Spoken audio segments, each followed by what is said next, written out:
కళ్యాణ్ గారు ఒక హిందూయిజం కాపాడదాం అనే ఉద్దేశం ఆయనలో కనపడుతుంది. బతుకమ్మ బతుకమ్మ మన తెలంగాణ ఎందుకు పుట్టలేదనే కూడా ఆయన బాధపడ్డాడు. నిన్న తెలంగాణలో నాకు అంత అభిప్రాయం ఉంది అని ఒక ఫీలింగ్తో చెప్పాడు. హిందూయిజం నలిగిపోతుంది అని బయటికి చెప్పలేక అటు నలగలేక ఆయన మాట్లాడిన మాటలు నేను ఉన్నాయి. దాని గురించి మీరు ఏమంటారమ్మా? మరి అదేగా మన పవన్ కళ్యాణ్ పోరాడేది. మన హిందూ సాంప్రదాయం మరుగున పడవద్దు. ఆయన ఏం చెప్పిండు, పవన్ కళ్యాణ్ జెండా పట్టుకున్న దాంట్లోకి వచ్చి ఏర మహిళలు కూడా ఏం చెప్పిండు, పేరంటం అవసరమే, యుద్ధము అవసరమే, సమరం అవసరమే, పేరంటం అవసరమే, రెండు అవసరమే అని చెప్పిండు. మన హిందూ సాంప్రదాయాలు వదిలేయొద్దని చెప్పిండు ఆయన. ఆయన ఇంకెక్కడ రాజకీయంగా మాట్లాడింది, మన సమాజాన్ని మారవటానికి మంచి ఉద్దేశంతో వచ్చింది కాబట్టి మంచి పరిపాలన కావాలని కోరుకుంటుండు, మంచి మంచి నాయకులను ఎన్నుకుంటుండు. అది కూడా మీకు డబ్బులు ఇచ్చి కొనుక్కోట్లా. మన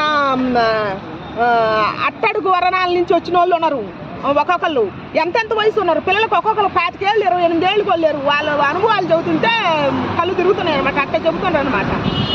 మన పవన్ కళ్యాణ్ ఇచ్చిన స్ఫూర్తే కాదు.